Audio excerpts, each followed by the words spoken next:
Welcome back. So the Police Ministry is today expected to release the crime statistics for the second quarter of the 2024-2025 financial year.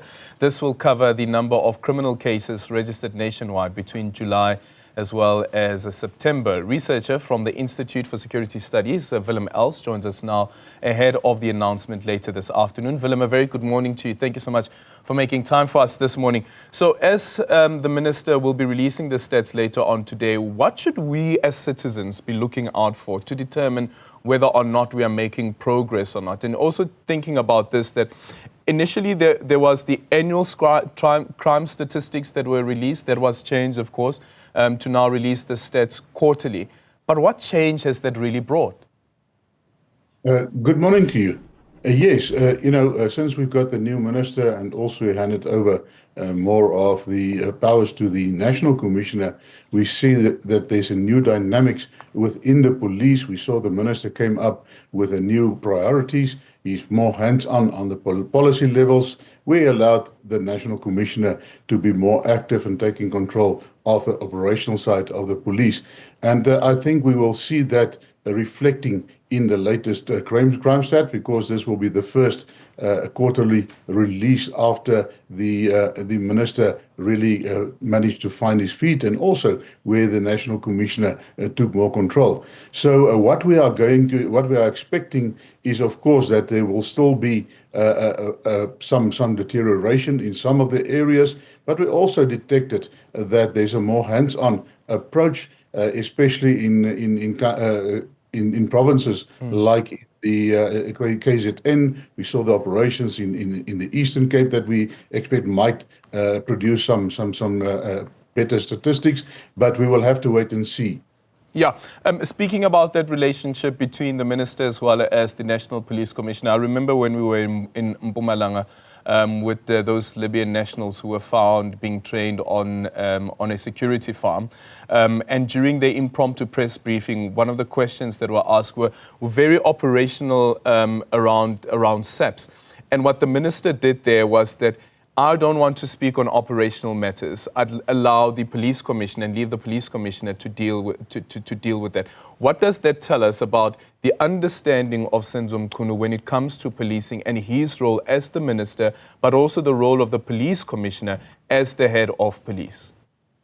Yeah, well, in the first place, we see that the minister seems to understand the divide between and the separation of powers between the political head and the operational head of the police, and that is a good thing, because in recent years we saw that those lines were blurred, and that led also to a lot of confusion, but also, I believe, to the deterioration in the crime stats. So we see that the minister is more on a strategic level. The minister is focusing on guidance, but also on a policy level, and it takes time to establish or re-establish those things. But we saw that behind the scenes that there are various efforts online where the minister also made known his strategies, his fields of focus, and his priorities. And those seem to have pushed the right buttons. We also saw that the National Commissioner and, of course, his team started to take control. We saw in KwaZulu-Natal, even in Mpumalanga, and as I mentioned, in the Eastern Cape,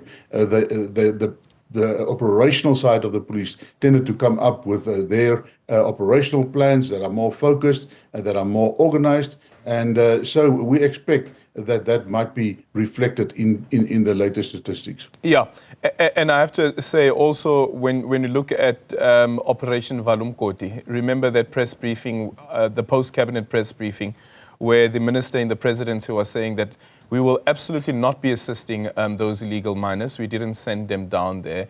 And there was somewhat of a shift when Senzo Mchunu had his press briefing. What does this then do to police officers themselves and their own understanding of what their duties are? Because there's also this question around the capacity of the police. Yeah. In the first place, if you're an operational police officer, you would like to be led by a political side of it that speaks with one voice, but also that reinforce confidence that they have a clear direction in where they are going. That will remove a lot of uncertainty, but it also create guidance to the operational police in order for them to operate. We saw that there were unfortunate statements, but we saw that since the minister came on board, there was direction. He is leading from behind in terms of the operational side, but also guiding the operational police to do what they need to do. So that is a situation that is still unfolding. But we also saw that in your rolling out of Operation Chanela, that is beyond Gauteng. We saw the successes there. So there's a new breeze when it comes to the visibility of police in the majority of South Africa. Yeah. During the appearance of some of the crime-fighting institutions, including the NPA as well as the Hawks, before Scopa last week, the point that was raised by Shamila Batoy was that we cannot prosecute our way out of corruption. And when it comes to crime, I wonder if the same applies as well, that you can't prosecute your way out of crime. Considering what the former Minister of Police had said before. And this is that because of the socio-economic conditions that most South Africans find themselves under, unfortunately, it does lead to crime. And sometimes also the nature of that crime that becomes very violent in its nature.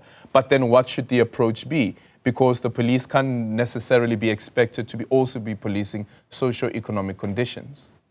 Exactly. You know, when it comes to crime prevention, there's a model that was developed here in South Africa. One of the scholars here, it is referred to when it comes to crime prevention as the impossible mandate that has been handed to police, because the police they are mandated to combat and to prevent crime, but at the end of the day, they do not have control over all the drivers of these crimes. So what that approach then actually promotes is that there must be a holistic approach where all the different role players that can contribute towards addressing the drivers of this crime should come together, and they should develop a joint strategy that is holistic in nature, with the police, of course, advising and guiding, but a joint approach and a joint accountability of all these different departments in order to address the situation. As you mentioned, the socioeconomic drivers, it is beyond the control of the police. Yeah, and just finally, again, during that briefing as well, the Hawks' General Libya raising the issue about losing professional, skilled investigators, especially forensic investigators, which is something that has been mentioned before, and losing them specifically to the private sector. But Shamila Batoy had indicated that sometimes also losing some of their investigators to the SIU.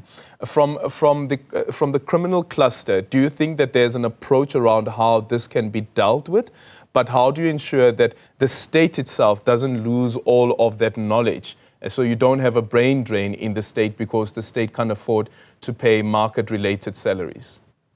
Yeah, you know, that point is a very important point, because for many years the police they actually got a committee together to look at scarce skills retention and a strategy on how to retain the scarce skills within the police. And that runs through from your forensics to your specialized units to your investigators, specialized investigators, and all the way up. And that is a real challenge for the police. One of the biggest challenges that you have, and that they hit a brick wall again, is that, you know, the police, they are on the similar payroll. They do not have, and that was also mentioned by Ms. Batoy, is that they cannot increase the salaries for scarce skilled people. They cannot increase allowances that is actually added to their salaries, etc., etc. So at the end of the day, they are competing. You know, an ambulanceman that is doing a very great job, he is on the same level as a police officer at the forensic science unit that's doing a completely different scarce skilled